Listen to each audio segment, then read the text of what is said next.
Hello friend, PR novel series पे आपका हार्दिक स्वागत है। यहाँ पर आपको सुनने मिलेगा love story, heart stopping drama, romance, thrilling fantasy, revenge stories. अगर स्टोरी आपको अच्छा लगे तो इस चैनल को सब्सक्राइब कर लीजिएगा, लाइक शेयर और कमेंट कर दीजिएगा। Thank you. कहानी अब तक। पर कल के ब्लास्ट के बाद डेट को पता चल गया कि मैं इंडिया में हूं, तो वो मुझे वापस लेने आ गए। ऋषभ अवनी की बात सुन बोला, तो तुम्हें मुझे तो बता देना चाहिए था, तुम्हें पता भी है मैं कितना डर गया था। अवनी एक मासूम सा फेस बना, अपने कान पकड़ बोली, सॉरी, आगे से मैं आपको सारी बातें बता दूंगी। अब आगे ऋषभ उसकी मासूमियत पर पिघल गया और उसे अपनी तरफ खींच गले से लगा लिया। कुछ देर बाद सब लोग कुंद्रा प्लेस पहुंचे। विवान ने पहले ही डॉक्टर की टीम बुला रखी थी। डॉक्टर ने अवनी और कोमल को चेक किया, वो दोनों एकदम सही थी। ऋषभ और विवान उन दोनों को प्लेस में छोड़कर ऑफिस के लिए निकल गए, क्योंकि उन्हें कल दिल्ली जाना था, इसलिए आज ऑफिस के जरूरी काम खत्म करने थे। ऋषभ ने अवनी और कोमल को पैकिंग के लिए बोल दिया था, क्योंकि को उन्हें दिल्ली के लिए निकलना है। ऐसे ही पूरा दिन चला गया। रात को ऋषभ और विवान घर आए और कोमल और अवनी के साथ डिनर किया। डिनर कर सब अपने अपने कमरे में चले गए। कोमल भी आज यही रहने वाली थी। नेक्स्ट डे ऋषभ, अवनी, कोमल, विवान चोरों अपने अपने रूम में रेडी हो रहे थे। ऋषभ के बेडरूम में अवनी रेड फ्लोरल गाउन पहनकर कॉलेजेट रूम से बाहर आए। ऋषभ ने जब उसे देखा तो उसमें कहीं खो गया। अवनी उसे ऐसा खोया देख उसके पास आई और चुटकी बजाते हुए बोली, मैं कैसी लग रही हूँ। ऋषभ अवनी की आवाज सुन होश में आया और बोला, तुम बहुत ही ज्यादा खूबसूरत लग रही हो, बस एक चीज की कमी है। और वो इधर उधर कुछ ढूंढने लगा। उसे ढूंढता देख अवनी बोली, आप क्या ढूंढ रहे हैं। ऋषभ बोला, अरे सिंदूर की डिब्बी। अवनी एक तरफ इशारा करते हुए बोली, वो रही। ऋषभ ने फट से डिब्बी उठाई और अवनी के पास आया और एकदम पतला सा सिंदूर लगा दिया और उसके माथे पर किस करते हुए बोला, अब कोई कमी नहीं है। फिर वो भी अपने 3 पीस की टाई को बंधने लगा, पर उससे बंध नहीं रही थी। अवनी उसके पास आई और उसकी टाई ले बंधने लगी। ऋषभ उसे बस एक टक ताड़े जा रहा था। अवनी टाई बांधते हुए बोली, अब आंखों से हे खा जाने का इरादा है क्या। ऋषभ अवनी की बात सुन शकपका गया और इधर उधर देखने लगा। अवनी ने उसकी टाई सही से पहनाई और दोनों हेलीपैड की तरफ चल दिए। जब वो वहां पहुंच तो विवान और कोमल किसी बात पे लड़ रहे थे। ऋषभ और अवनी उनके पास पहुंचे तो पता चला दोनों इस बात पे लड़ रहे थे कि दिल्ली अच्छी है या मुंबई। ऋषभ और एक अवनी उनके लड़ने का टॉपिक सुन सिर पिट लिए और ऋषभ बोला, तुम दोनों अगर अभी के अभी चौपर में नहीं बैठे तो हम तुम दोनों को यही छोड़ देंगे। ऋषभ की बात सुन दोनों दौड़कर जाके चौपर में बैठ गए। ऋषभ और अवनी भी उनके पीछे आके बैठ गए। चौपर सीधा एयरपोर्ट के लिए निकल गया। वहां पे ऋषभ का प्लेन खड़ा था। अवनी और कोमल ने जब प्लेन अंदर से देख तो उनकी आंखें खुली की खुली रह गई। अवनी ऋषभ से पूछी, ये प्लेन सच में आपका है। ऋषभ बोला, नहीं, ये हमरा है। इस पर अवनी ब्लश करने लगी। फिर सब बैठकर दिल्ली के लिए निकल गए। दिल्ली में अभी शुभ के 10 बज रहे होंगे कि ऋषभ के घर के बाहर एक BMW आकर रुकी। ऋषभ, विवान, कोमल, अवनी चारों कार से उतरे। अवनी और कोमल ने जब घर देखा तो हैरान हो गई, क्योंकि अरबों खरबों का मालिक इतने छोटे से घर में रहता है। ऋषभ उसे हैरान होता देख बोला, अंदर चले। फिर चारों अंदर चले गए। जब वो लोग अंदर गए तो सबकी नजर उन पर पड़ी। ऋषभ के मोम देख तो बहुत खुश हुए। गीता जी ऋषभ के पास आई और उसके गाल पर हाथ रख बोली, ऋषभ कितना दुबला हो गया है, तू कुछ खाता पिता नहीं है। ऋषभ उनके हाथ पर अपने हाथ रख बोला, मोम ऐसा नहीं है, पाई में इतना बिजी हो गया था कि खाने पीने का होश ही नहीं रहता था। गीता जी उसके कान खींचते हुए बोली, मैंने तुझे बोला था ना, पहले सेहत है बाद में कुछ। ऋषभ दर्द से कहरते हुए बोला, अच्छा ठीक है मोम, मैं आगे से याद रखूं, प्लीज कान छोड़ दो। ऋषभ की वोट लगाता देख अवनी, कोमल और विवान तीनों की हंसी छूट गई। उनकी आवाज से गीता जी का ध्यान अब जाके उन 2 लड़कियों पे गया जो ऋषभ और विवान के साथ आई थी। उन्हें ये देखकर बड़ी हैरानी हुई कि उनका बेटा किसी लड़की को अपने घर लाया है। जहां तक वो जानती है ऋषभ को लड़कियों में कोई इंटरेस्ट नहीं है। गीता जी ने ऋषभ से धीरे से पूछा, ये दोनों कौन है। ऋषभ कोमल की तरफ इशारा कर बोला, ये कोमल है विवान की गर्लफ्रेंड। पर गीता जी की आंखें तो अवनी पर टिकी थी। वो बोली, और ये। ऋषभ बोला, ये उसकी और हमारी दोस्त है अवनी। गीता जी धीरे से बोली, बस दोस्त है बेटा, देख तो कितनी सुंदर है, मुझे तो लग रहा है तेरी गर्लफ्रेंड है। ऋषभ अपनी माँ के मुंह से ये सब सुन बोला, मोम तुम क्या बोल रही हो, वो बस हमारी दोस्त है, बाकी कुछ नहीं। गीता जी ने आगे कुछ नहीं बोला और कोमल और अवनी के पास गई। दोनों ने उनके पैर छुए। गीता जी ने आशीर्वाद दिया और बोली, बेटा आप लोगों का नाम क्या है। इस पर बगल में खड़ा विवान कोमल की तरफ इशारा कर बोला, इसका नाम खून पीने वाली पिचनी है, जब देखो मेरा खून चुसती रहती है। कोमल ने उसे घूरा और गीता जी को देख बोली, आंटी मेरा नाम कोमल है और ये मेरी प्यारी दोस्त अवनी। अब आगे गीता जी ने अवनी और कोमल को सबसे मिलवाया और निशा के रूम में भेज दिया उसे रेडी करने को। ऋषभ और विवान भी ऋषभ के कमरे में आके अपना 3 पीस निकाल कुर्ता पजामा पहन लिया। थोड़ी देर में सब हाल में बैठे हुए थे। ऋषभ, विवान, गीत जी और महेश जी सब लोग लड़के वालों का वेट कर रहे थे। तभी ऋषभ ने महेश जी से पूछा, डेढ़ लड़का करता क्या है। महेश जी बोले, बेटा उनका खुद का बिजनेस है, वो लोग बहुत ही बड़े आदमी है, उन्होंने निशा को कहीं देखा था और निशा उन्हें बहुत पसंद आई थी, इसलिए वो हमसे रिश्ते की बात करने आना चाहते थे। ऋषभ सोचते हुए बोला, अच्छा नाम क्या है उनका? महेश जी कुछ बोलने ही जा रहे थे कि घर के बाहर 3-4 लग्जरी गाड़ियां आके रुकी। महेश जी गाड़ियां देख दौड़कर गेट पर उनका वेलकम करने गए।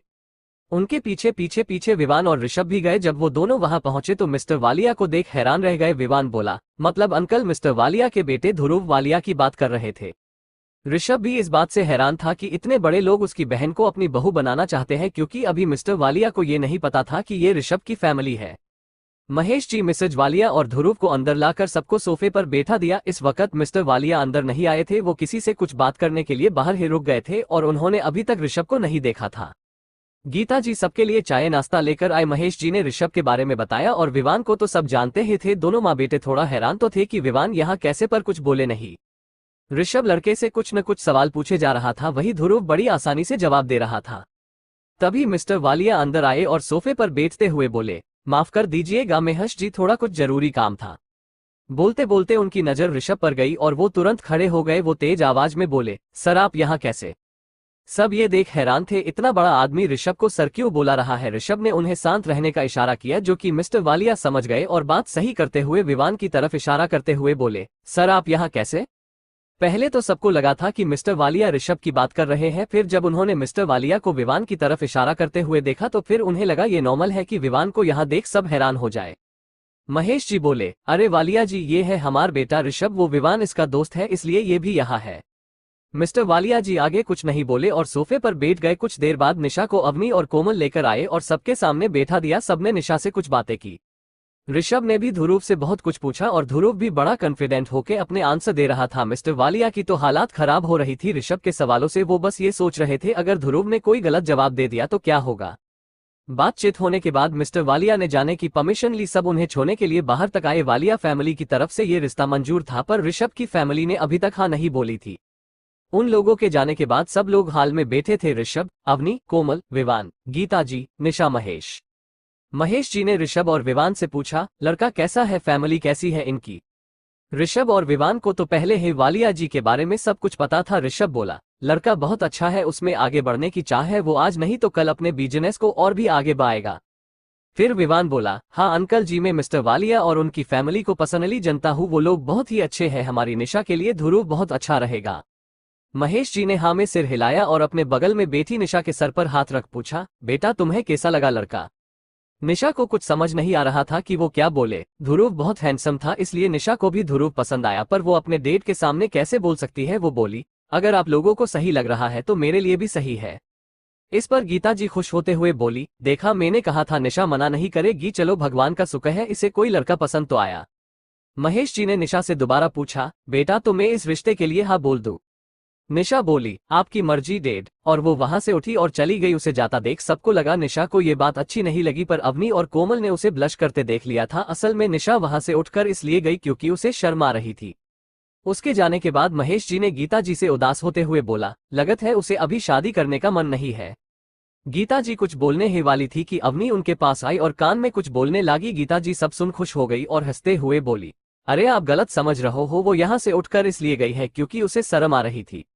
महेश जी सुन के खुश हुए और बोले, मतलब उसे इस रिश्ते से कोई देत नहीं है। फिर महेश जी उठे और घर में बने मंदिर के सामने हाथ जोड़ भगवान से प्रार्थना कर बोले, अपने मेरी एक बेटी तो छीन ली, मैंने कुछ नहीं कहा, पर मेरी दूसरी बेटी को दुनिया की सारी खुशियां मिलनी चाहिए। दूसरी बेटी का जिक्र सुन ऋषभ और गीता जी उदास हो गए। वही कोमल और अवनी को समझ नहीं आ रहा था। ऋषभ की एक और बहन थी। दोनों ने विवान की तरफ देखा जैसे पूछ रही हो ये क्या चल रहा है। विवान ने उन्हें चुप रहने का इशारा किया और ऋषभ के कंधे पर हाथ रख बोला, ऋषु जो हो गया सो हो गया, अब पछताने का क्या फायदा, होनी को कोई नहीं टाल सकता है, चल हमें वापस भी चलना है, बहुत काम पेंडिंग पड़ा है। ऋषभ ने भी है में सिर हिलाया और अपने रूम की तरफ बढ़ गया। उसके जाने के बाद अवनी और कोमल विवान के पास आए और बोले, सब किसकी बात कर रहे थे, ऋषभ की एक और बहन है क्या? विवान उन्हें चुप कराते हुए बोला, छत पे चलो मैं सब बताता हूँ। थोड़ी देर बाद छत पर अवनी ने पूछा, अब बोलोगे भी? विवान ने बोलना शुरू किया, ऋषभ की एक और बड़ी बहन थी जो कि अब इस दुनिया में नहीं है। अवनी बोला, क्या हुआ था उनके साथ?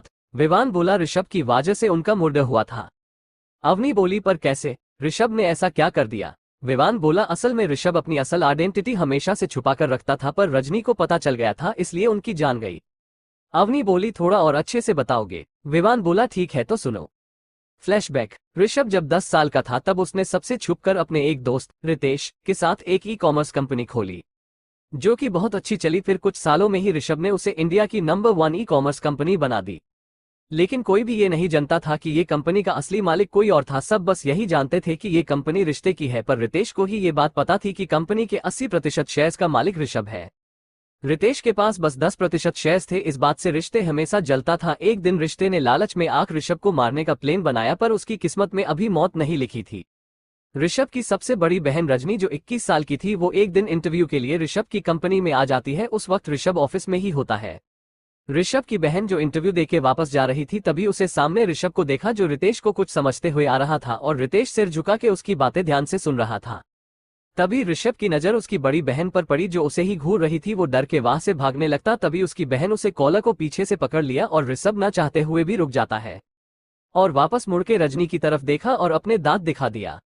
रितेश किसी लड़की को ऋषभ का कॉलर पकड़ता देख जोर से उसे डांटता हुए बोला, how dare you to touch my boss. उसकी आवाज सुन के रजनी ऋषभ का कॉलर छोड़ देती है और रितेश की तरफ उंगली पॉइंट करते हुए बोलती है, oh hello mister, who the hell are you, do you know he is my brother.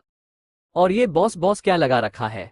Ritesh brother सुन के सन पड़ जाता है और ऋषभ की तरफ देखता है तो ऋषभ एक स्माइल के साथ हाँ में सिर हिला देता है। रितेश वापस से रजनी की तरफ देख बोलता है, सॉरी मिस पार, आप बॉस को यहाँ ऐसे ही कॉलर से पकड़ नहीं सकती। रजनी उसकी बात पे सहमत होती है और कुछ भी नहीं कहती, फिर ऋषभ की तरफ देखती है। अब तक ऋषभ रितेश को देखकर हंस रहा था। अचानक से एकदम मासूम सा फेस बना के रजनी की तरफ देख के बोला, दी मैं आपको कुछ बताऊंगा, पहले आप चलिए मेरे साथ। रजनी कुछ सोचती है और साथ चली जाती है। कुछ देर बाद वो लोग ऋषभ के ऑफिस में बैठे होते हैं, तभी रितेश एक ट्रे में 3 कॉफी लेकर आता है और टेबल पर रख देता है और ऋषभ के बगल में बैठ जाता है। रितेश एक कॉफी अपने हाथ में लेकर थोड़ा गंभीर भाव से बोलता है। रजनी एकटक उसे घूर रही थी। ऋषभ बोला, मैं जो आज आपको बताने जा रहा हूँ वो आप किसी को नहीं कहेगी। वो आगे कहता है, दी ये कंपनी मेरी है और मैं इसका मालिक हूँ। इतना सुनते ही रजनी की आंखें बड़ी हो जाती है और वो एकदम से शॉक में चली जाती है। वही ये कंपनी मेरी है। ये सुनते ही रितेश को बहुत गुस्सा आता, पर फिर भी वो ऋषभ के सामने अपने आप को कंट्रोल करता है और मन में कहता है, बस कल के बाद नहीं रहेगी, ये कंपनी तुम्हारी है। रजनी जब कुछ देर तक कुछ नहीं बोलती, तब ऋषभ एक हाथ से हिलाता है और जोर से कहता है, दीदी। रजनी ऋषभ की आवाज सुन के होश में आती है और हकलाते हुए पूछती है, ऋषभ क्या ये सच में ये ट्रेडिंग कॉम तेरी कंपनी है। ऋषभ हमें सिर हिला देता है। रजनी अपने हाथ अपने मुंह पर रखकर बोलती है, सच में तुम इस कंपनी के मालिक हो। और वो खुशी से ऋषभ को जोर से हक करती है और कहती है, ऋषभ मुझे गर्व है कि तू मेरा भाई है। आप सोच रहे होंगे कि रजनी इतनी खुश क्यों है, क्योंकि रजनी बचपन से चाहती थी कि उसका भाई की बहुत बड़ी कंपनी हो और वो हमेशा बड़े रूप से सबको अपने भाई के बारे में बता सके। ऋषभ कुछ देर तक उसके गले लगे रहता है, फिर धीरे से कहता है, दी मुझे छोड़ो, दर्द हो रहा है। अब आगे रजनी फटाफट उसको छोड़ती है और कुछ सोचते हुए पूछा, पर कैसे। ऋषभ उसे रितेश से मिलने से लेकर आज तक की सारी बातें बताता है। बात सुनने के बाद रजनी उसके गालों को खींचते हुए बोलती है, तुझे नहीं पता पापा मम्मी ये जान के कितने खुश होंगे कि तूने अपने दम पे इतनी बड़ी कंपनी खड़ी की। ऋषभ रजनी का दोनों हाथ पकड़ बड़े प्यार से बोला, दीदी अभी आप किसी को कुछ नहीं बताओगी। रजनी ना समझी में उससे पूछती है, पर क्यों।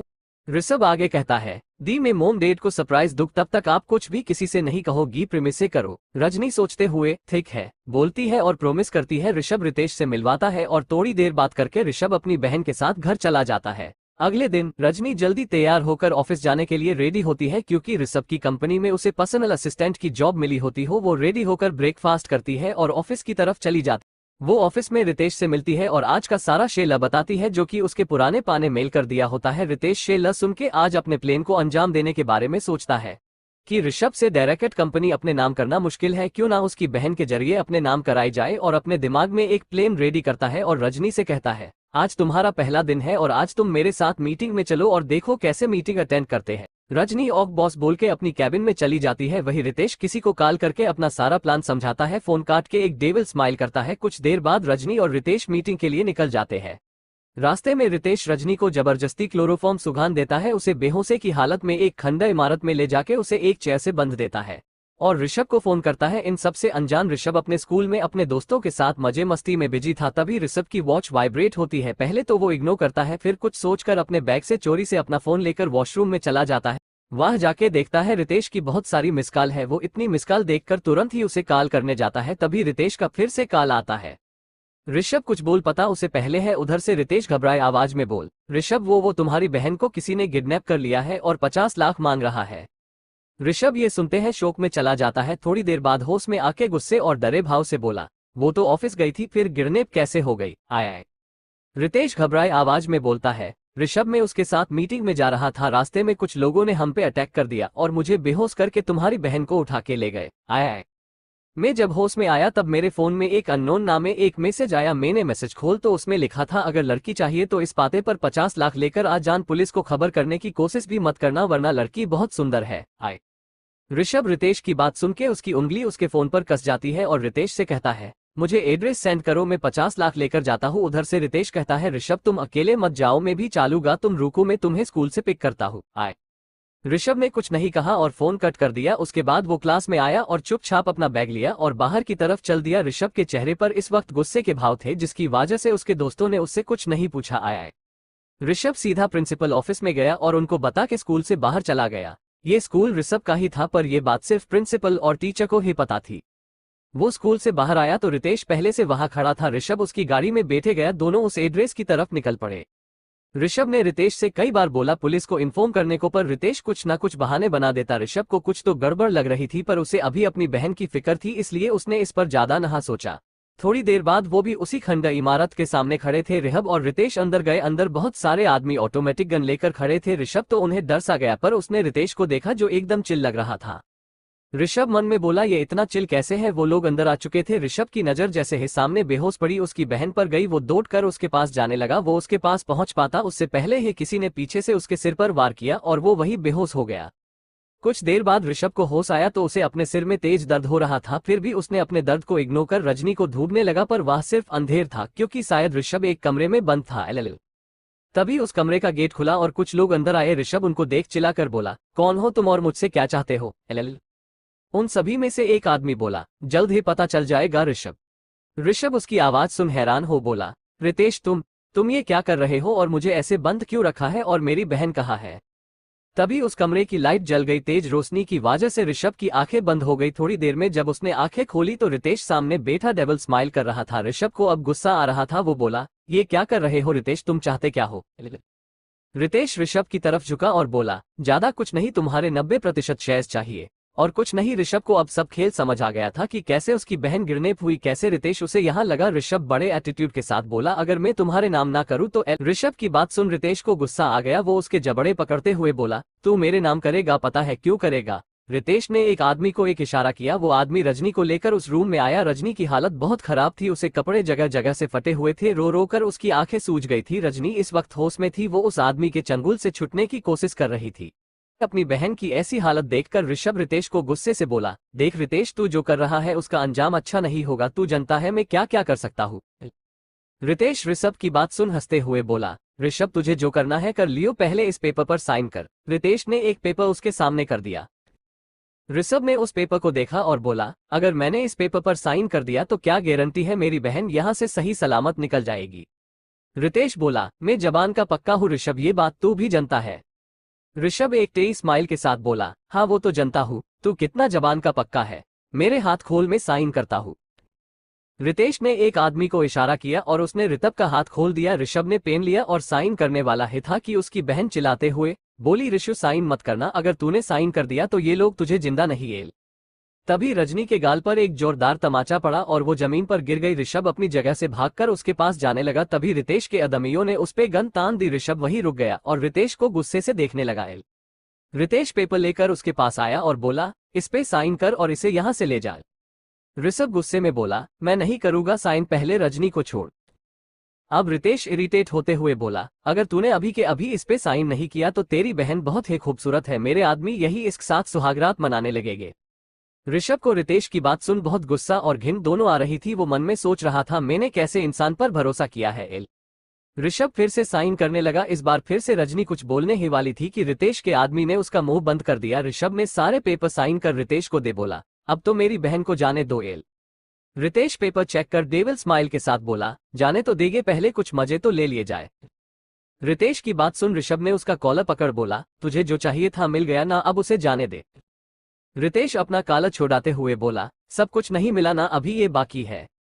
रितेश ने अपने एक आदमी को इशारा किया, उसने रजनी को घसीटते हुए एक कमरे में ले गया। ऋषभ हाथ जोड़ बोला, रितेश प्लीज उसे छोड़ दो, उसने तुम्हारा क्या बिगाड़ा। पर रितेश ने उसकी एक नहीं सुनी और एक आदमी को कुछ इशारा किया, उसने ऋषभ को पकड़ के उसी कमरे में ले गए और एक चेयर पर बांध दिया। रजनी बेसुध सी हालत में बेड पर पड़ी थी, उसे एक ड्रग दिया था जिससे वो होश में नहीं थी।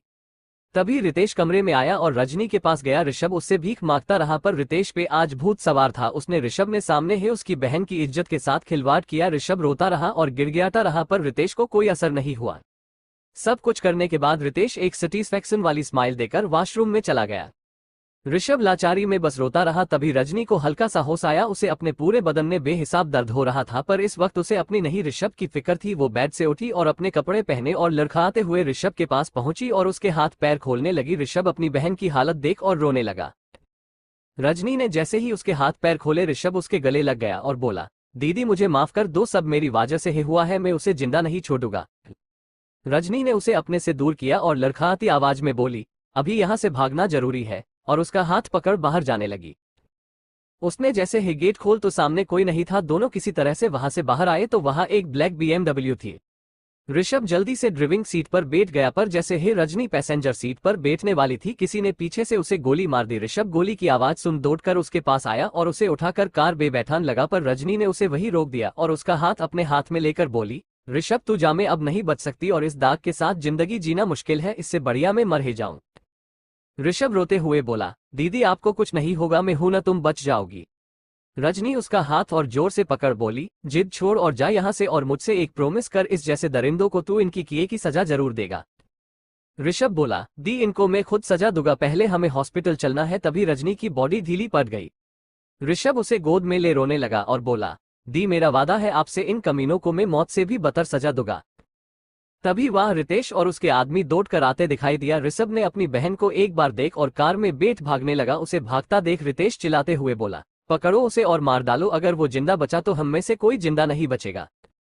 कुछ देर बाद एक सुनसान सड़क पर ऋषभ अपनी कार बहुत तेजी से भागा रहा था। वही रितेश के आदमी उसके पीछे पड़े थे। तभी उनमें से एक आदमी ने ऋषभ की कार के टायर पर गोली चला दी जिससे ऋषभ की कार आउट ऑफ कंट्रोल हो गई और उसकी कार कई सारी पाल्टी खाते हुए एक जगह जाकर रुक गई। रितेश के आदमी ऋषभ की कार के पास आए और उसकी नब्ज चेक की तो उन्हें लगा ऋषभ मर चुका है। वो सब वापस से अपनी कार में बैठ कर निकल गए पर ऋषभ ने अपनी सांसें रोक रखी थी। उनके जाते ही वो किसी तरह कार से बाहर निकला और आसपास किसी को ढूंढने लगा और उस दिन किस्मत से मैं भी उसी रास्ते से घर जा रहा था। तब मुझे वहां पर ऋषभ आधमरी हालत में मिला। मैं उसे अपने घर ले आया और उसका इलाज किया। कुछ देर बाद ऋषभ जब पूरी तरह से होश में आया तो सबसे पहली दीदी चिल्लाने लगा।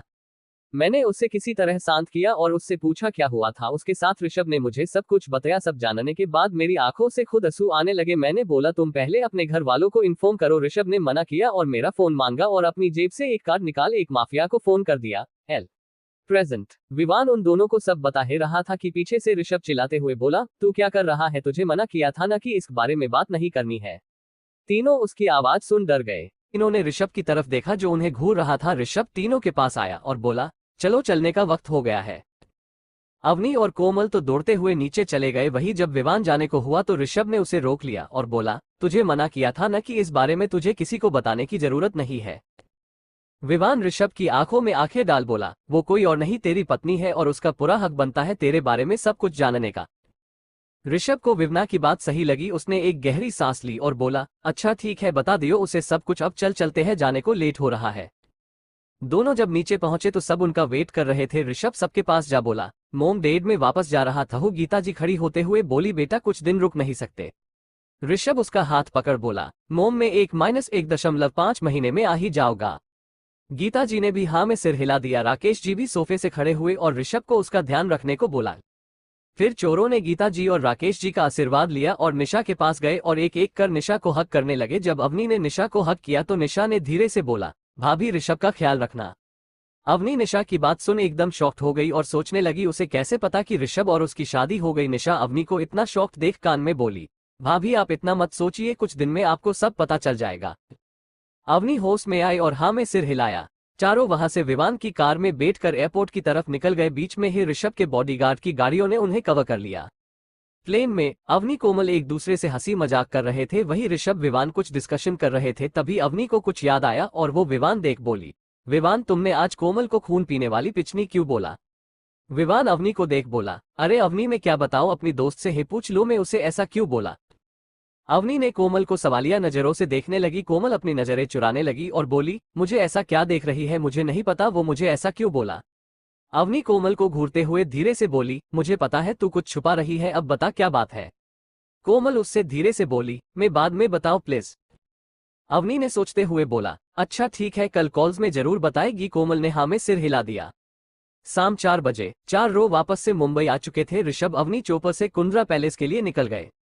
विवान कोमल को छोड़ने के लिए उसके साथ घर गया। कुंद्रा पैलेस में अवनी और ऋषभ दोनों पैलेस में आए और अपने कमरे में चले गए। ऋषभ कमरे में आ सीधे कोलजेट की तरफ चल गया और एक लोअर टी शर्ट पहन वापस आया और सोफे पर बैठ अपना लैपटॉप में ऑफिस का काम करने लगा। अवनी भी फ्रेश हो अपनी नाइट ड्रेस पहन ली और ऋषभ के पास जा बोली, आप स्नैक्स खाएंगे। ऋषभ ने भी हाँ में सिर हिला दिया। अवनी कमरे से बाहर आई और किचन की तरफ चली गई।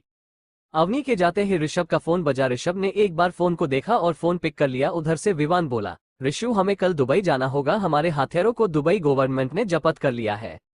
ऋषभ ने बड़े संत भाव से बोला, ठीक है हम कल चलेंगे, सीक्रेट सिस्टम के लोगों को बोल दो दुबई के सारे काले चिट्ठे मुझे कल मॉर्निंग तक चाहिए। विवान एक स्माइल के साथ बोला, हो जाएगा बॉस। फिर कुछ याद आते हुए बोला, मल्होत्रास का क्या करना है। ऋषभ ने सानत भाव से ही बोला, उनकी कंपनी बंद होने की कगार पर है, जैसे ही उनकी कंपनी पूरी तरह से बंद हो जाए जो सबके साथ होता है उनके साथ भी वही होगा। विवान समझ गया कि ऋषभ के कहने का क्या मतलब है। उसने ठीक है बोलकर फोन काट दिया। ऋषभ भी अपने लैपटॉप में दोबारा काम करने लगा। थोड़ी देर बाद अवनी कुछ स्नैक्स लेकर आई और दोनों ने स्नैक्स खाया। फिर ऋषभ उठकर अपने स्टडी रूम में चला गया और अवनी भी अपने लैपटॉप लेकर बैठ गई। काम करते करते 7 बज चुके थे।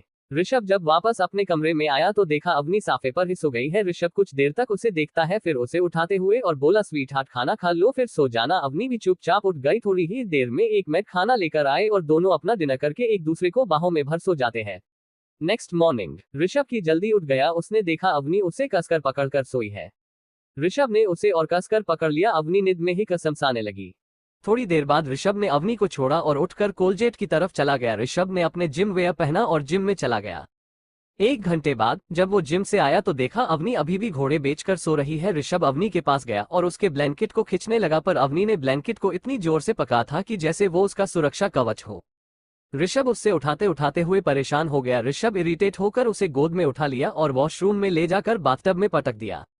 अवनी पानी में गिरते ही उठ गई और चिल्लाते हुए बोली, ये आप क्या कर रहे हैं। ऋषभ उसे घूरते हुए बोला, मैं तुम्हें उठा रहा था पर तुम उठने को रेडी ही नहीं तो हार मान के मुझे यही कदम उठाना पड़ा। अवनी मासूम का फेस बनाकर बोली, भला इतनी नन्ही मासूम सी जान को कोई ऐसे उठाता है क्या। ऋषभ उससे घूरते हुए ही बोला, कौन सी नन्ही जान। अवनी बोली, मैं और कौन। ऋषभ हंसते हुए बोला, तुम वो भी मासूम स्वीट हार्ट, ये कब हुआ, तुमसे बड़ा शैतान शायद कोई हो भी ना। अवनी ऋषभ को घूरते हुए बोली, हाँ तो क्या हुआ, पर मैं शैतान दुनिया वालों के लिए हूँ, आपके लिए तो मासूम सी बच्ची हूँ। ऋषभ ने हाँ में सिर हिला बोला, अच्छा ठीक है मान लिया। अब जल्दी से रेडी हो जाओ, तुम्हें कॉलेज भी जाना है। ऋषभ अवनी को बाथरूम में छोड़कर वापस अपने रूम में आ गया। उसके जाने के बाद अवनी बाथटब से उठी और फर्श होने लगी। थोड़ी देर में अवनी एक बाथरोब पहनकर रूम आई और कोलजेट रूम में चली गई। थोड़ी देर बाद दोनों रेडी होकर नीचे आए और डाइनिंग टेबल पर बैठकर ब्रेकफास्ट करने लगे।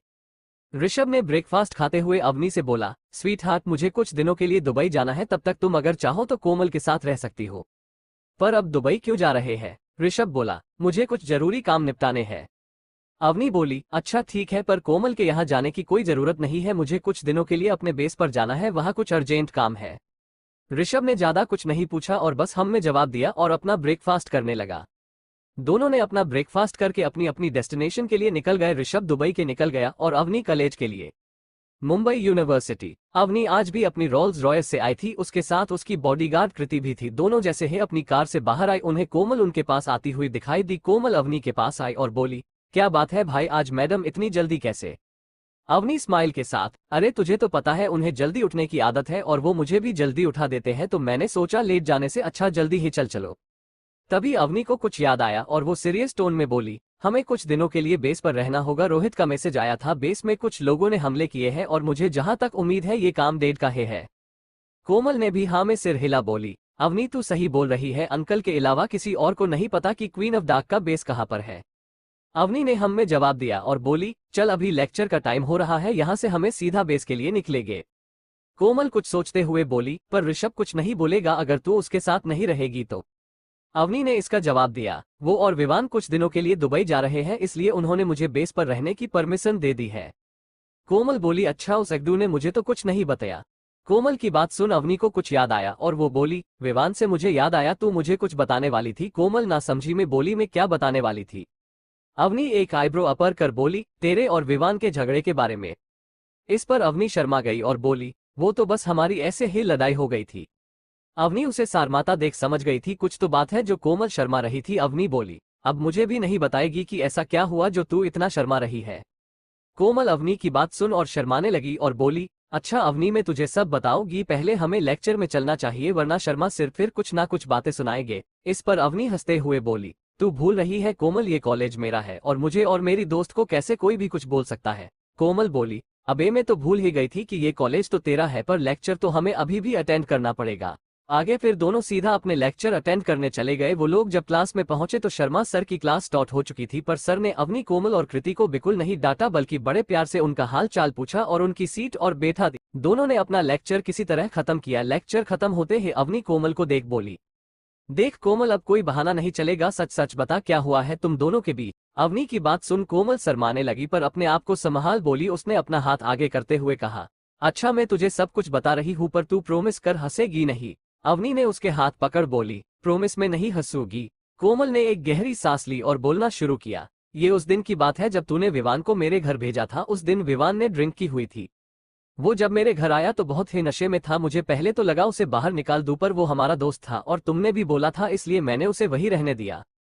पर उस दिन उसमें पता नहीं किसकी आत्मा आ गई थी। वो उठपटांग हरकतें कर रहा था, मैं उसे किसी तरह संभाल रही थी, तभी अचानक से हम दोनों का पैर फिसला और हम दोनों सोफों पर गिर गए। मैं उसके नीचे थी और पता नहीं हम दोनों को क्या हुआ, हम एक दूसरे को किस करने लगे। आए अवनी कोमल को रोकते हुए हैरान हो बोली, क्या तुम दोनों ने किस किया? आए कोमल उसका मुंह बंद करते हुए बोली, थोड़ा धीरे बोल, सब सुन लेंगे। अवनी ने उसका हाथ अपने मुंह से हटाया और धीरे से बोली, तुम दोनों ने किस किया? कोमल ब्लश करते हुए हाँ में सिर हिलाया। अवनी थोड़ा खुश होते हुए बोली, अच्छा आगे क्या हुआ? आए कोमल आगे बोलने लगी, हाँ मत दोनों किस करने में इतना खो गए थे कि हम लगभग 1 घंटे से एक दूसरे को किस कर रहे थे। हम दोनों अपने इमोशन को कंट्रोल नहीं कर पाए और आगे बढ़ने लगे।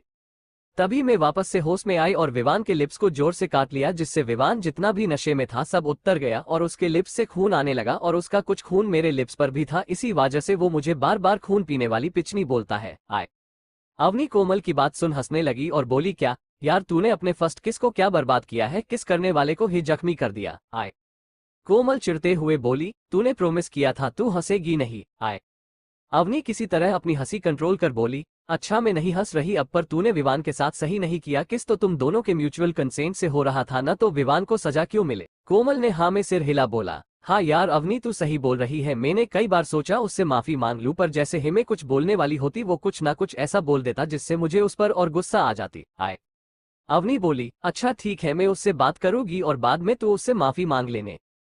कोमल ने भी हम में जवाब दिया। आया दूसरी तरफ दुबई में ऋषभ का प्लेन लैंड हुआ। उसके लैंड होते हैं कई सारे बॉडीगार्ड ने एक रास्ता बना, दोनों साइड खड़े हो गए। तभी ऋषभ के प्लेन का गेट खुला। सबसे पहले ऋषभ के 10 खास बॉडीगार्ड आए निकले और उनके बीचों बीच बड़े ही एटीट्यूड के साथ ऋषभ मास्क लगाए आया। उसके पीछे विवान और रोनित भी आए। ऋषभ की सिक्योरिटी इतनी टाइट इसलिए थी क्योंकि ऋषभ दुबई की गवर्नमेंट ने ऋषभ का प्लेन तैयार किया था। ऋषभ सीधा अपनी बुलेट प्रूफ कार में आके बैठा और बुर्ज खलीफा की तरफ चल दिया। आया ऋषभ की कारों का काफिला देखकर दुबई की पब्लिक हैरान थी, क्योंकि एक 700 से भी ज्यादा ब्लैक लग्जरी कारें एक कार को कवर करके चल रही थी। सबको ये लग रहा था कोई बहुत बड़ी हस्ती आया है। ऋषभ की कार बुर्ज खलीफा पहुंचने से पहले ही ऋषभ के बॉडीगार्ड वहां अपना भेस बदलकर अंदर घुस चुके थे। आज पूरी बिल्डिंग को टूरिस्ट के लिए बंद किया हुआ था, क्योंकि आज दुबई के शेख यहां ऋषभ से मीटिंग करने वाले थे। ऋषभ की कार सीधा बिल्डिंग के सामने आके रुकी। विवान दौड़कर बाहर निकला और ऋषभ का गेट खोला। ऋषभ बड़े ही एटीट्यूड के साथ बाहर निकला। वो सीधा अंदर की तरफ चल पड़ा। आई जैसे ही वो बिल्डिंग में चेकिंग एरिया पर पहुंचे, वहां की पुलिस और गार्ड ने सबको रोक दिया और सिर्फ ऋषभ, विवान और रोनित को अंदर जाने की परमिशन दिया। इस पर विवान कुछ बोलना चाहता था, पर ऋषभ ने उसे रोक दिया। तीनों वहां से अंदर आके लिफ्ट में चले गए। वो लोग सीधा बिल्डिंग के टॉप फ्लोर पर पहुंचे। आए तीनों जैसे ही टॉप फ्लोर पर पहुंचे, वहां शेख के कई सारे बॉडीगार्ड गन लिए इन्हीं का इंतजार कर रहा था। बॉडीगार्ड तीनों को लेकर शेख के ऑफिस में गए। तीनों जैसे ही अंदर घुसे तो देखा सामने शेख बड़े ही शान से सोफे पर बैठकर ऋषभ के आने का ही वेट कर रहा था। ऋषभ को देखकर शेख अपनी जगह से खड़ा हुआ और ऋषभ के पास हाथ आगे कर बोला, welcome to Dubai mister RK, I hope आपको आने में कोई तकलीफ नहीं हुई होगी। आए।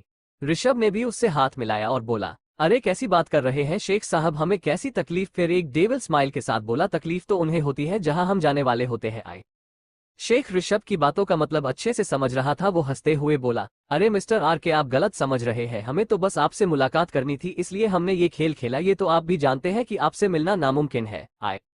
ऋषभ बोला, अच्छा चलिए अगर आप सच बोल रहे हैं तो ये भी बता दीजिए कि हमसे मुलाकात क्यों करना चाहते थे। आए। शेख साहब ने बैठने का इशारा किया। ऋषभ जाके सोफे पर बैठ गया और रोनित और विवान दोनों उसके पीछे खड़े हो गए। आए।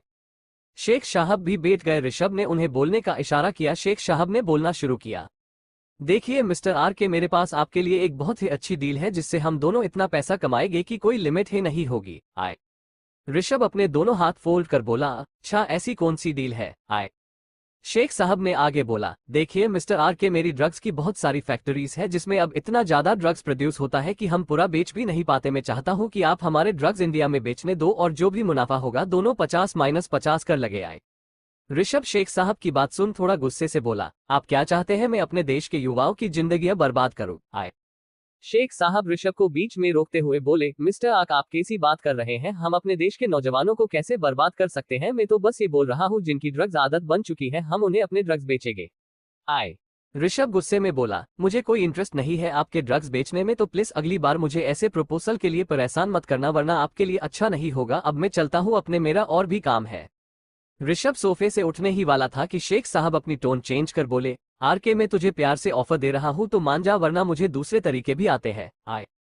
ऋषभ शेख की बात सुन वापस से अपनी जगह बैठ गया और शेख को बड़े दया वाले भाव से देखने लगा। शेख ऋषभ को बैठता देख सोचने लगा कि ऋषभ उसकी धमकी से डर गया। शेख बोला, मिस्टर आक आप टेंशन मत लो, अगर आप मेरा ऑफर प्यार से मान लो तो आपको कोई प्रॉब्लम नहीं होगी।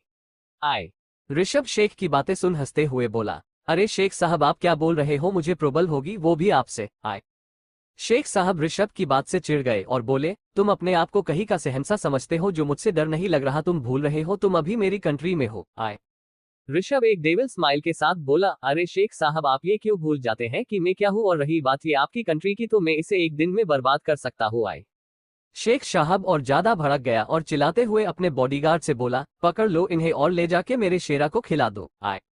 शेख के बॉडीगार्ड ऋषभ को चुभी पता उससे पहले रूम में छुपे ऋषभ के सरसिट बॉडीगार्ड ने सभी गार्ड्स को मौत के घाट उतार दिया। शेख साहब को तो समझ ही नहीं हुआ कि अभी अभी उनके सामने हुआ क्या है। उन्होंने ऋषभ की तरफ देखा जो एक तीखी स्माइल के साथ उसे देख रहा था।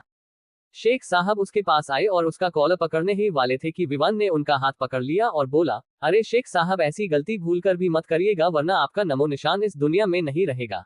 आए। शेख विवान की धमकी सुन थोड़ा डर गया और वापस अपनी जगह बैठ बोला, मिस्टर आक सीधी बात करते हैं, तुम मुझे इंडिया में ड्रग्स बेचने दो, बदले में तुम्हें यहाँ से जिंदा जाने दूंगा। आए।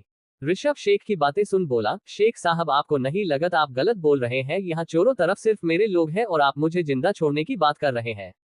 आए। शेख साहब बोले, यहाँ से तो तुम बच जाओगे पर दुबई से बाहर कैसे जाओगे, पूरी दुबई मेरे इशारों पर चलती है। आए। ऋषभ एक डेविल स्माइल के साथ विवान से एक फाइल ली और बोला, सही कहा शेख साहब, दुबई आपके इशारों पर चलती है और अब आप हमारे इशारों पर चलेंगे। और वो फाइल शेख के सामने कर दी। आए। पहले तो उसे कुछ समझ नहीं आया, फिर उसने फाइल उठा पढ़ना शुरू किया तो उसके होश उड़ गए। आगे शेख साहब ने जैसे जैसे फाइल के पन्ने पलटते गए वैसे वैसे उनके भाव हैरानी से बदलते गए। शेख साहब ने पूरी फाइल पढ़ी और ऋषभ को देख जो एक कतीलाना मुस्कुराहट के साथ उस देख रहा था। आए। शेख को अब ऋषभ से डर लग रहा था। वो बोला, मिस्टर आरके आप इतनी छोटी सी बात के लिए इतना बड़ा एक्शन कैसे ले सकते हैं, आप जो बोलेंगे मैं करने को तैयार हूँ, बस ये सब लीक नहीं होना चाहिए।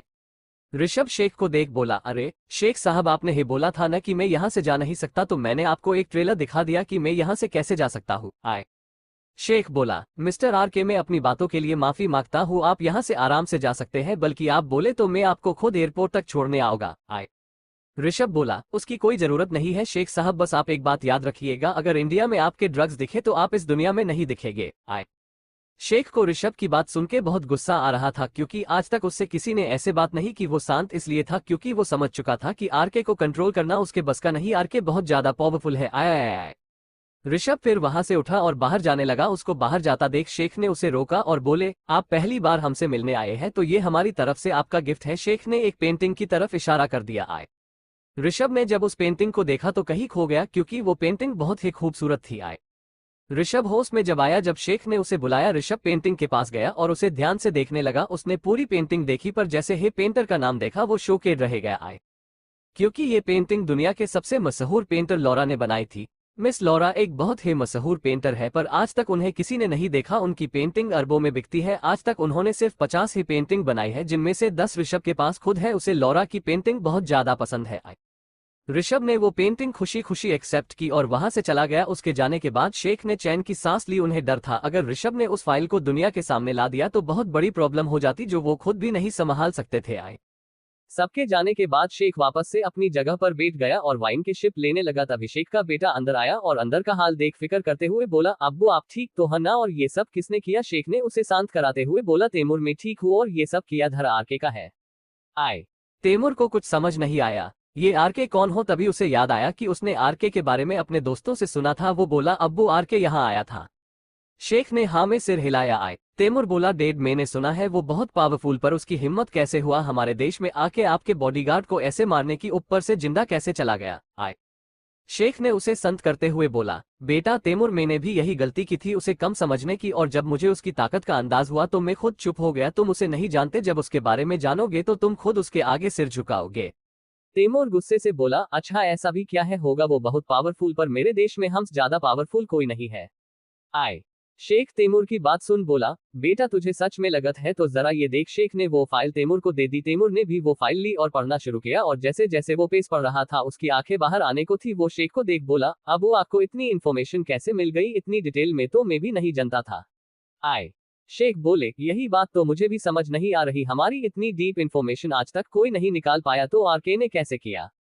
मुंबई, अवनी अपने बेस में बैठी सीसीटीवी फुटेज देख रही थी कि कौन कौन हमले में शामिल था, पर उसे वहां कुछ नहीं दिख रहा था। किसी ने फोटोज को पहले ही डिलीट कर दिया था। अवनी ने फिर अपनी हैकिंग स्किल्स का इस्तेमाल करना शुरू किया और कुछ ही मिनटों में सारी फुटेज वापस आ गई। इस बार अवनी को पता चल गया कि हमला किसने कराया था। अवनी पीछे खड़ी कोमल को बोली, मैं बिल्कुल सही थी, ये काम डेड का है। कोमल ने बोला, अवनी अगर ये बात ऋषभ को पता लगी ना तो वो इस बार तुम्हारे डेड को सच में मार डालेगा। अवनी ने हमें जवाब दिया और बोली, उन्हें इस बारे में बिल्कुल नहीं पता चलना चाहिए वरना बड़ी प्रॉब्लम हो जाएगी। कोमल ने हाँ में सिर हिलाया। तभी उसे कुछ याद आया और वो अवनी को देख बोली, हम तो छुपा लेंगे पर ऋषभ के खुफिया लोगों से कैसे छुपाएंगे? वो लोग तो हम पे नजर रखे हुए हैं। अवनी ने भी सोचते हुए बोला, उनको मैं देख लूंगी। अच्छा डेड को उनके कारनामों का इनाम देने की तैयारी करो, इस बार उन्हें और भी अच्छा गिफ्ट मिलना चाहिए। कोमल ने पूछा, हमने तो पहले ही उनके सारे बेस बर्बाद कर दिए, अब क्या बर्बाद करे? अवनी ने एक डेविल स्माइल जी साथ बोला, अरे कोमल तुम भूल कैसे जाती हो, मेरे डेड की जान किसी और चीज में बसती है, अगर वो बर्बाद कर दिया तो उनको बहुत बड़ा झटका लगेगा। कोमल को समझ आ गया था कि अवनी किस चीज की बात कर रही है। वो थोड़ा नौटंकी करते हुए बोली, जो हुक्म मेरे आका, बस शाम तक का वक्त दे दो। अवनी ने भी हाँ में सिर हिलाया और कंप्यूटर पे चल रही वीडियो को देखने लगी। कोमल उसे अकेला छोड़ चली गई। अवनी को वीडियो देखते देखते ऋषभ की याद आने लगी। उसने अपना फोन निकाला और ऋषभ को फोन कर दिया। उधर ऋषभ अपनी कार में बैठ कुछ काम कर रहा था, तभी उसका फोन रिंग हुआ। उसने एक बार स्क्रीन पे हो रहे नाम को देखा और फट से फोन पिक कर लिया। पिक होते ही ऋषभ बोला, हेलो स्वीट हार्ट, ऐसा क्या हो गया जो हमारी स्वीट हार्ट ने हमें फोन किया? उधर से अवनी बोली, क्यों मैं आपको फोन नहीं करती क्या? वो तो आज थोड़ा बिजी थी इसलिए अभी वक्त मिला बात करने का। ऋषभ बोला, अच्छा ठीक है, अच्छा ये बताओ कॉलेज से आ गई तुम? अवनी ने बोला, हाँ मैं आ गई पर अभी मैं बेस पर हूँ। ऋषभ बोला, हम मुझे पता है, और फिर थोड़ी देर तक दोनों ने इधर उधर की बातें की और उसके बाद फोन काट अपना अपना काम करने लगे। फोन रख अवनी जैसे ही जाने को हुई तब तक उसे एक अननोन नो से फोन आया। अवनी ने पहले सोचा इग्नोर करे पर बाद में उसने कुछ सोचकर फोन उठा लिए। वो कुछ बोल पाती उससे पहले उधर से आवाज आए, हेलो अवनी कैसी हो? अवनी सामने वाले लड़की की आवाज तुरंत पहचान गई, ये कोई और नहीं निशा दी है। अवनी बोली, दी मैं ठीक हूँ, आप कैसे हो? जवाब में निशा ने बोला, मैं तो बिल्कुल ठीक हूँ, मेरा भाई कैसा है? अवनी ने बोला, वो भी ठीक है पर अभी कुछ जरूरी काम से दुबई गए हैं। निशा ने बोला, फिर तुम क्यों नहीं गई, इसी बहाने तुम भी दुबई घूम आती। अवनी ने बोला, उन्होंने मुझे पूछा है नहीं तो मैं कैसे जाती? निशा ऋषभ को कोसते हुए बोली, वो ऐसा ही है, किसी की कोई कदर है नहीं है, इतनी प्यारी बीवी को भला कोई अकेले छोड़कर जाता है क्या? अवनी ने भी सेड होते हुए बोला, हम दी वो बहुत गंदे हैं। फिर उसे कुछ याद आया और वो बोली, दी आप बताने वाली थी कि आपको हमारी शादी के बारे में कैसे पता? निशा ने अवनी के सवालों का जवाब दिया, वो क्या हो ना अवनी, मेरे सोच बहुत अच्छे हैं। मैं ऋषभ के बारे में सब कुछ जानती हूँ, उसकी असली आइडेंटिटी क्या है, वो अपनी आइडेंटिटी क्यों छुपा कर रखता है, और तुम दोनों की शादी कैसे हुई, क्यों हुई, सब कुछ। पर ऋषभ को ये नहीं पता कि मुझे ये बात पता है। आए अवनी हैरानी से निशा की बातें सुन रही थी। वो सब सुन बोली, मतलब आपको सब पता है और आप सबके सामने अनजान बांधने की एक्टिंग करती हो। आए निशा ने सिर्फ हम में जवाब दिया। अवनी बोली, पर आपको कैसे पता चला? जहां तक मैं जानती हूँ कुछ भी हो जाए पर अपने बारे में आपको खुद तो नहीं बताएंगे। निशा ने जवाब दिया, तुम सही हो, मुझे उसने नहीं बताया, पर मुझे कैसे पता? ये सब में वक्त आने पर बताओगी। आए अवनी ने भी ज्यादा फोर्स करना सही नहीं समझा और बात को घूमते ही बोला, दी आपको जब सब पता है तो ये भी पता होगा कि जब उन्होंने किसी माफिया को फोन किया था तो उसके बाद क्या हुआ था। आय निशा ने बोला, हाँ पता है, पर मैं तुम्हें नहीं बता सकती, ये बात तुम ऋषभ से खुद जाने तो है अच्छा होगा। आय अवनी ने भी ज्यादा नहीं बोला और निशा की बात मान ली। दोनों ने कई घंटों तक एक दूसरे से बातें करती रही और एक ही दिन में दोनों एक दूसरे की काफी अच्छी दोस्त बन गई। बात करके अवनी अपने काम में लग गई। दुबई ऋषभ अपने ऑफिस में बैठा काम कर रहा था, तभी गेट नॉक की आवाज आई। उसने बिना देखे ही कमिंग बोला। विवान एक फाइल लिए अंदर आया और ऋषभ के सामने खड़ा हो गया। आए ऋषभ ने सिर उठा, विवान को देखा जो उससे कुछ बोलना चाहता। ऋषभ ने उसे बोलने का इशारा किया। विवान ने बोलना शुरू किया, ऋषु, अवनी के बेस पर कुछ लोगों ने हमला किया था जब हम वहां पर नहीं थे। आए ऋषभ विवान की बात सुन गुस्से से भर गया और बोला, किसकी हिम्मत है जो मेरी बीवी के बेस पर हमला करे? आए विवान बोला, वो कोई और नहीं डेविड ही है, उसने अवनी के बेस के बारे पता लगवा लिया है और उसके अदमियों ने ही वहां हमला करवाया था। वो तो अच्छा है, अवनी के बेस की सिक्योरिटी बहुत अच्छी, वरना तो वो लोग भी अवनी की तरह उनके बेस को भी उड़ा देते। ऋषभ गुस्से से बोला, इस डेविड का कुछ करना होगा वरना ये मुझे और अवनी को चैन से जीने नहीं देगा। एक काम कर, पता कर उसकी जान किस चीज में बसती है, हम उससे वही छीन लेंगे। विवान ने ओक बोला और वहां से चला गया। उसके जाने के बाद ऋषभ चेयर की बैक पर सिर टिका बोला, क्या कर रहे हो ससुर जी? आपको क्या लगत है मैं अवनी को या अवनी से जुड़ी चीजों को कुछ होने दूंगा? ये तो बहुत बड़ी गलतफहमी है। और वो हंसने लगा। मुंबई में अवनी अपना सारा काम कर अपने बेस के पेंट हाउस के सोफे पर आराम कर रही थी, तभी वहां कोमल आई और अवनी के बगल में बैठ गई और अपना सिर धीरे धीरे दबाते हुए बोली, यार अवनी, ये अंकल की दुनिया बहुत ही खतरनाक है, हल्की सी गलती और सीधा यमराज के दर्शन हो जाने। हमन बड़ी ही मुश्किल से उनके व्हाइट लैंड को बॉम्ब से उड़ाया है। अवनी बोली, मतलब डेड को उनका गिफ्ट मिल गया? चलो अच्छा है, डेड ने भी हमें बहुत परेशान किया था। आए कोमल ने भी हाँ में सिर हिला दिया। फिर दोनों ने दिन भर की बातें की और डिनर कर सोने चली गई। दुबई में ऋषभ अपने पैलेस के स्टडी रूम में काम कर रहा था, तभी विवान बिना नोक किया अंदर आ गया और ऋषभ के सामने वाली चेयर पर बैठकर अंगूर खाने लगा। ऋषभ को उसकी हरकत से बड़ी चिढ़ मची। वो बोला, ये क्या बदतमीजी है? तुझे दिखाई नहीं दे रहा मैं कुछ काम कर रहा हूँ और तू सिर पर बैठकर अंगूर खा रहा है? दिमाग है या उसे बेचाया?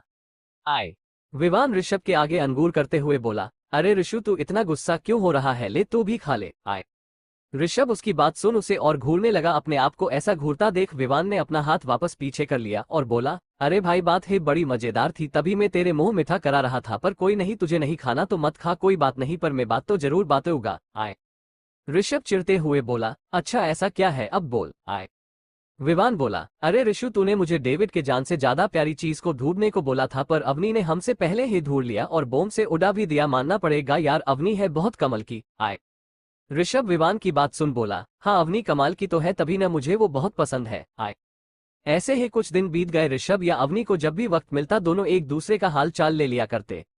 आज ऋषभ इंडिया वापस आ रहा था और वो बहुत खुश था, पर यह बात अवनी को अभी तक पता नहीं थी। वो अवनी को सरप्राइज देना चाहता, इसलिए उसने कोमल से अवनी के बारे में पूछ लिया था कि वो अभी कहाँ है। कोमल ने बताया था कि अवनी आज पैलेस में ही है। आए ऋषभ मुंबई आ सीधा अपने पैलेस आया और अपने रूम की तरफ बढ़ गया। वो जब रूम में गया तो देखा अवनी पूरे बेड पर फेल कर सोई है। उसे सोता देख ऐसा लग रहा था कि वो सदियों से नहीं सोई। आए ऋषभ उसके पास गया और उसे उठाने लगा, पर मजाल है अवनी उठ जाए। ऋषभ को मस्ती सूझी और वो बाथरूम गया और जाके टब में गर्म पानी भर दिया और फिर वापस रूम में आ अवनी को गोद में उठा लिया। आए बाथरूम में ले गया और सीधा टब में लेकर बैठ गया। गर्मी का एहसास होते ही अवनी ने अपनी आंखें खोली तो दोनों की आंखें एक दूसरे से मिली और दोनों एक दूसरों की आंखों में कहीं खो गए। एपिसोड 56 ऋषभ अवनी का रोमांस कहानी। अब तक ऋषभ मुंबई आ सीधा अपने पैलेस आया और अपने रूम की तरफ बढ़ गया। वो जब रूम में गया तो देखा अवनी पूरे बेड पर फेल कर सोई है। उसे सोता देख ऐसा लग रहा था कि वो सदियों से नहीं सोई। आए ऋषभ उसके पास गया और उसे उठाने लगा, पर मजाल है अवनी उठ जाए। ऋषभ को मस्ती सूझी और वो बाथरूम गया और जाके टब में गर्म पानी भर दिया और फिर वापस रूम में आ अवनी को गोद में उठा लिया। आए बाथरूम में ले गया और सीधा टब में लेकर बैठ गया। गर्मी का एहसास होते ही अवनी ने अपनी आंखें खोली तो दोनों की आंखें एक दूसरे से मिली और दोनों एक दूसरों की आंखों में कहीं खो गए। अब आगे ऋषभ ने उसकी आंखों को देखते देखते उसे किस कर लिया। अवनी जो उसकी आंखों में खोई थी, ऋषभ के अचानक से किस करने से उसका ध्यान टूटा और वो टब से बाहर निकलने की कोशिश करने लगी। आए पर जैसे ही वो उठकर खड़ी हुई, ऋषभ ने उसका हाथ पकड़ फिर से उसे अपनी गोद में खींच लिया। अवनी सीधा उसकी गोद में जाके गिरी। ऋषभ के चंगुल से छूटने की कोशिश करते हुए बोली, छोड़िए मुझे, आप बहुत गंदे हैं। पहले तो आप इतने दिनों बाद आ रहे हैं, ऊपर से मुझे शुभ शुभ ऐसे उठा रहे हैं। ऋषभ उसको अपने और करीब करते हुए बोला, स्वीट हार्ट इतना क्यों भड़क रही हो, मुझे वहां काम था इसलिए जल्दी नहीं आ पाया। आए अवनी उसके सीने पे अपना सिर रखते हुए बोली, मुझे पता है, पर आपके बिना मुझे बिल्कुल अच्छा नहीं लग रहा था। आए ऋषभ उसके बालों को सहलाते हुए बोला, स्वीट हार्ट मुझे माफ कर दो, मैं तुम्हें अकेला छोड़कर गया, पर देखो मैं आ गया ना, अब आया।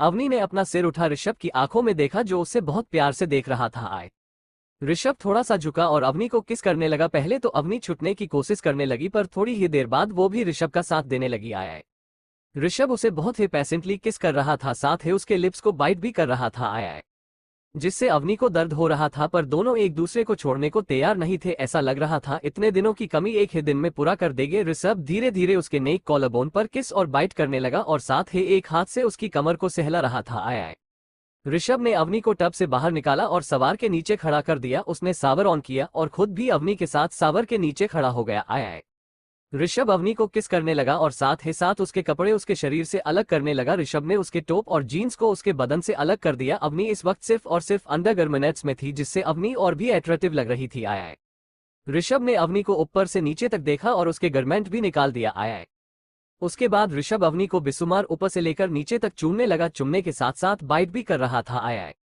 थोड़ी देर बाद बाथरूम से सिर्फ अवनी की सिसकियों की आवाजें आ रही थी। आया ऋषभ उसके साथ शुभ से लेकर शाम तक इंटीमेट होता रहा, जिससे अवनी पूरी तरह से थक चुकी थी, पर ऋषभ अभी भी सैटिस्फाइड नहीं हुआ। पर अवनी को ज्यादा थक जाने की वजह से उसने उसे छोड़ दिया। आया शाम का वक्त, दोनों एक दूसरे की बाहों में थक कर सोए हुए थे। ऋषभ ने अवनी के बालों को सहलाते हुए बोला, स्वीट हार्ट चलो कुछ खा लो, तुमने शुभ से कुछ नहीं खाया। आए अवनी ऋषभ के सीने में अपना सिर घुसाते हुए बोली, नहीं मुझे नहीं खाना, मुझे भूख नहीं है, सुबह से ही मैं थक चुकी हूँ अब और नहीं कुछ करने की हिम्मत है। पर ऋषभ ने फिर भी उसे फोर्स करके उसे उठाया और खाना खिलाया, फिर उसे अपनी बाहों में लेकर सो गया। आया नेक्स्ट मॉर्निंग, दोनों एक दूसरे की बाहों में बड़े ही सुकून से सोए थे। आज ऋषभ को भी कुछ ज्यादा ही थकान हो रही थी, वो शायद इसलिए था क्योंकि इतने दिनों से ऋषभ को सुकून से सोने को नहीं मिला था और आज अवनी के साथ उसे वो सुकून मिल रहा था। आगे करीब 10 बजे ऋषभ की नींद टूटी। उसने देखा अवनी उसके ऊपर सो रही थी। ऋषभ ने उसके बालों को सहलाते हुए बोला, स्वीट हार्ट उठ जाओ, शुभ हो गई है। अवनी कसमसाते हुए बोली, सोने दीजिए ना, मुझे नींद आ रही है। आए ऋषभ फिर से उसके बालों को सहलाते हुए बोला, अरे स्वीट हार्ट अब उठ जाओ, मुझे आज बहुत जरूरी काम है। आए अवनी फिर भी वैसे ही सोई रही। ऋषभ को तभी दिमाग में एक मस्ती सूझी। उसने अवनी के कान के पास जा धीरे से बोला, स्वीट हार्ट अगर तुम नहीं उठी तो मुझे कल वाला तरीका इस्तेमाल करना होगा, और अगर मैंने वो तरीका इस्तेमाल किया तो तुम्हें बहुत कुछ बर्दाश्त करना होगा। आए ऋषभ की बात सुन अवनी के कान खड़े हो गए और वो जल्दी से उसके ऊपर से उठ गई। उसने ध्यान नहीं दिया कि उसने इस वक्त कुछ पहना नहीं था। आए ऋषभ उसे ऊपर से नीचे तक बस देखे जा रहा था। अवनी ने जब देखा कि ऋषभ उसे एक तार देखे जा रहा है तो उसने अपने आप को देखा तो उसे याद आया उसने तो कुछ पहना ही नहीं है। उसका चेहरा पूरा लाल हो गया था। आए उसने अपने हाथों से अपने आप को कवर किया और ऋषभ को देख बोली, आपको शर्म नहीं आती किसी लड़की को बिना कपड़े के देखते हुए। आए ऋषभ अवनी की बात सुन बेड से खड़ा होते हुए बोला,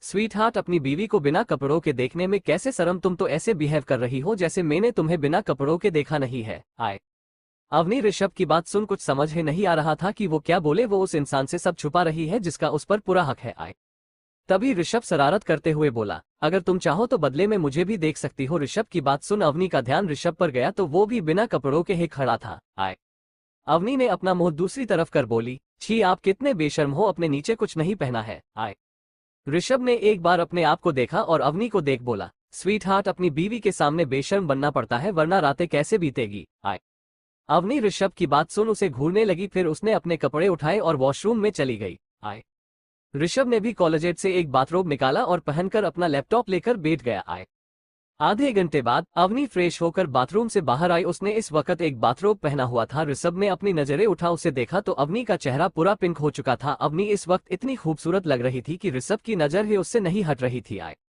अवनी ने ऋषभ को नोटिस कर लिया था पर वो कुछ बोली नहीं क्योंकि वो भी कहीं ना कहीं अंदर से खुश थी कि ऋषभ किसी और को कभी नहीं देखता और अवनी से नजर नहीं हटाता। आए अवनी सीधा अपने कोलजेट रूम में गई और एक ब्लू कलर की फुल लेंथ गाउन निकालकर पहने लगी। आए अवनी के जाने के बाद ऋषभ ने भी अपना लैपटॉप बंद किया और बाथरूम में चला गया। आए अवनी ड्रेस पहनकर वापस रूम में आए तो देखा ऋषभ जा चुका है। अवनी ड्रेसिंग टेबल के सामने जाके खड़ी हो गई और रेडी होने लगी। थोड़ी देर बाद बाथरूम का डोर खुला और ऋषभ बाथरोब पहन बाहर आया।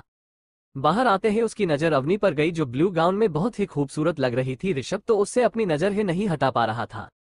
अवनी ऋषभ को एक जगह खड़ा हो अपने आप को घूरते हुए देखा तो बोली, अगर आपका तरना हो गया हो तो जाके रेडी हो जाओ, आपको ऑफिस भी जाना है। आए। अवनी की बात सुन ऋषभ का ध्यान टूटा और वो अवनी के पास गया और उसके पीछे से हक कर बोला, स्वीट हॉट, जिसकी इतनी हॉट बीवी हो वो ऑफिस कैसे जाएगा। आए। ऋषभ की बात सुन अवनी ब्लश करने लगी और बोली, आप भी ना, अच्छा सच में, आप जाइए रेडी हो जाइए, आपको कहीं ऑफिस के लिए लेट ना हो जाए। ऋषभ ने एक बार वॉल क्लॉक को देखा जिसमें अभी 11 बज चुके थे। उसने अवनी को छोड़ा और कॉलेजेट रूम में चला गया। आए करीब आधे घंटे बाद ऋषभ और अवनी दोनों ही रेडी हो नीचे आए तो उन्होंने देखा विवान और कोमल हाल में बैठ एक दूसरे से फिर लड़ रहे थे। अवनी और ऋषभ दोनों उनके पास गए और बोले, तुम दोनों फिर से किस बात पे लड़ रहे हो। आगे कोमल ने अवनी को देख बोली, अवनी यार इससे ही पूछ ले, ये बिन बात के बस लड़ता है। आए। अवनी ने विवान की तरफ देख बोली, क्या हुआ विवान, अब क्यों लड़ रहे हो। आए। विवान ने कोमल को देख बोला, कुछ नहीं अवनी, तुम्हारी दोस्त को बस बिन बात के लड़ने का शौक है। आए। अवनी इरिटेट हो चिल्ला कर बोली, अबे तुम दोनों बोलोगे भी बात क्या है या पहेलियां ही बुझात रहोगे। आए। अवनी की चिल्लान की आवाज सुन कोमल और विवान दोनों चुप हो गए। फिर हिम्मत कर कोमल बोली, अवनी यार वो बात ये है ना। आए। अवनी बोली, हाँ क्या बात है। कोमल बोली, यार बात यह है कि हम इस बात पे लड़ रहे थे कि हमें जल्द ही लड़का खिलाने को मिलेगा या लड़की। विवान को लड़की चाहिए और मुझे लड़का। हमारी इसी बात पर लड़ाई हो रही थी। कोमल ने सब एक ही सांस में बोल दिया। आए। कोमल की बात सुन अवनी ने ऋषभ को देखा जो मुस्कुरा रहा था। वही अवनी के गाल लाल हो चुके थे। आए। फिर भी उसने अपने आप को संभाला और कोमल को डांटते हुए बोली, ये क्या क्या सोचती रहती है तू, तुझे कुछ काम धंधा नहीं है क्या या दिन भर यही सोचती रहती है। आए। कोमल ने अपना बचाव करते हुए बोला, यार ये सब विवान ही सिखाता रहता हो, मेरी कोई गलती नहीं है। आए।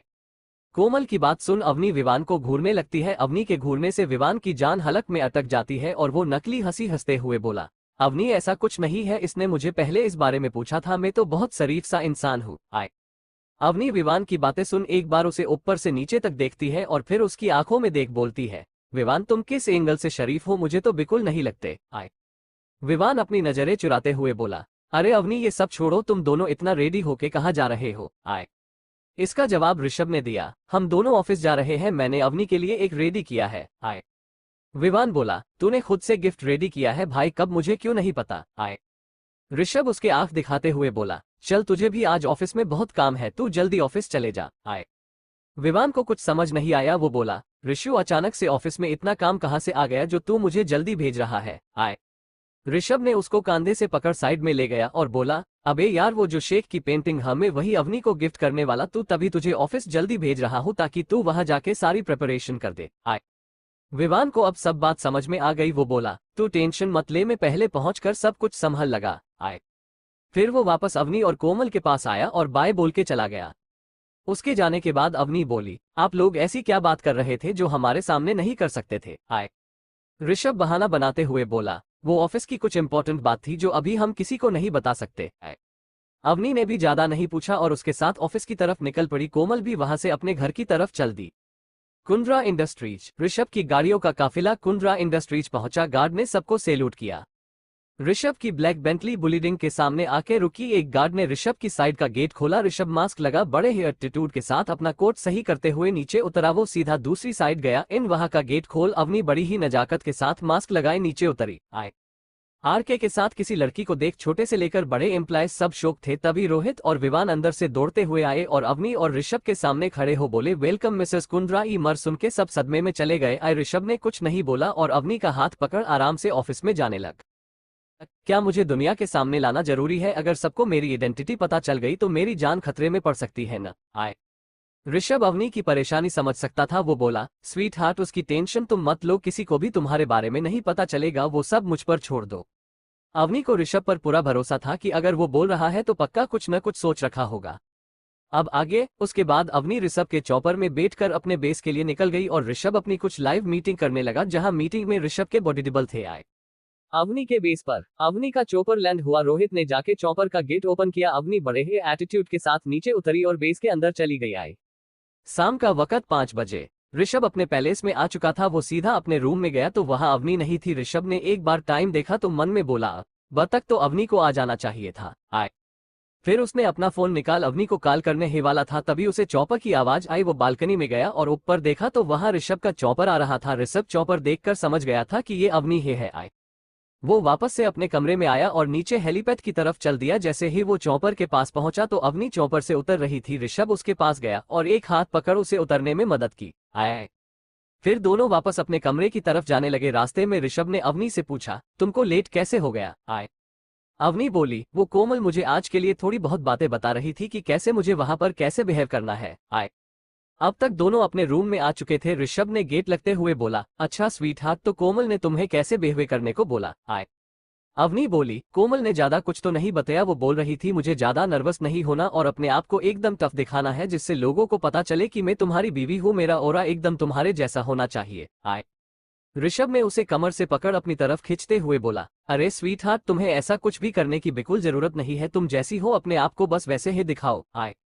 अवनी ऋषभ की आंखों में देख बोली, पर अगर लोग मेरे और आपके बारे में बातें करने लगे तो? आए ऋषभ अवनी के बालों को कान के पीछे करते हुए बोला, स्वीट हार्ट, मुझे फर्क नहीं पड़ता लोग क्या बोलते हैं क्या करते हैं, और तुम्हें भी फर्क नहीं पड़ना चाहिए, वरना लोगों के चक्कर में तुम अपने कैरेक्टर को भूल जाओगी। आए अवनी को ऋषभ की बात एकदम सही लगी। वो बोली, हम आप बिल्कुल सही बोल रहे हैं, मुझे दूसरों के बारे में इतना नहीं सोचना चाहिए, लोगों का तो काम है बोलना, वो तो बोलेगे है। आए ऋषभ ने उसके बालों को सहलाते हुए बोला, गुड गर्ल। आए अवनी को तभी कुछ याद आया और वो बोली, मेरे पास कपड़े हैं पर ऐसे इवेंट के लिए कुछ खास कपड़े चाहिए होते हैं, वो कहाँ से लाओ? आए ऋषभ अवनी को देख बोला, स्वीट हार्ट, तुम फिक्र मत करो, मैंने पहले ही सारी अरेंजमेंट कर रखी है। तभी गेट नॉक की आवाज आए। ऋषभ ने कमीन बोला। आए गेट खोलकर 10-12 मेकअप आर्टिस्ट अंदर आए। ऋषभ ने सबको देख बोला, आज से तुम अवनी की पर्सनल मेकअप आर्टिस्ट हो, अब से तुम सिर्फ अवनी का ही मेकअप करोगी। और हाँ, याद रहे अवनी कैसी दिखती है, ये बात किसी को पता चली तो तुम्हारी 7 पुस्तकों में जिंदा नहीं छोड़ूंगा। सारी आर्टिस्ट ने सिर झुका बोला, ओके बॉस। अवनी ऋषभ को घूरते हुए बोली, ये क्या है, आप किसी को ऐसे कैसे मजबूर कर सकते हैं? आए ऋषभ अवनी को देख बोला, स्वीट हार्ट, मैंने इन्हें मजबूर नहीं किया, इन लोगों ने खुद इस बात की तसल्ली दी थी और कॉन्ट्रैक्ट साइन किया था, मैं तो बस इन्हें याद दिला रहा था। आए अवनी सबकी तरफ देख पूछती है, क्या ये सही कह रहे हैं? आए सबने हाँ में गर्दन हिला दिया। अवनी अब कुछ नहीं कर सकती थी। वो बोली, अच्छा ठीक है, अब आप लोग मुझे रेडी कर दो। और ऋषभ को देख बोली, और आप यहाँ से बाहर जाइए। आए ऋषभ ने ना में सिर हिलाते हुए बोला, मैं क्यों बाहर जाऊं? आए अवनी ऋषभ को घूरते हुए बोली, क्योंकि मुझे रेडी होना है। आए ऋषभ बोला, तो मैं कौन सा तुम्हें रेडी होने को मना कर रहा हूँ, जाओ और तैयार हो, मुझे भी रेडी होना है। अवनी बोली, नहीं, आप दूसरे कमरे में जाके रेडी हो जाइए, और ऋषभ को धक्का दे रूम से बाहर निकाल दिया। आए जैसे ही अवनी गेट बंद करने को थी, ऋषभ बोला, स्वीट हार्ट, मेरे कपड़े अंदर ही है, मैं बिना उसके रेडी कैसे होगा? आए अवनी गेट बंद करते हुए बोली, 10 मिनट में आपके कपड़े दूसरे रूम में होंगे, अब जाइए। और अवनी ने दरवाजा बंद कर दिया। ऋषभ बेबस सा बाहर खड़ा हो दरवाजे को देख रहा था। आए ऋषभ दरवाजे को देखते हुए धीरे से बोला, जिसे कोई आंख मिलाकर बात तक नहीं कर सकता, उसे उसकी बीवी ने ऐसे बाहर निकाला है जैसे मैं कोई कचरा हूँ। फिर ऊपर देख बोला, हाय रे मेरी कसेमात। इस तरह की और भी अच्छी स्टोरी सुनने के लिए PR नोवेल स्टोरीज चैनल को सब्सक्राइब कर लीजिए।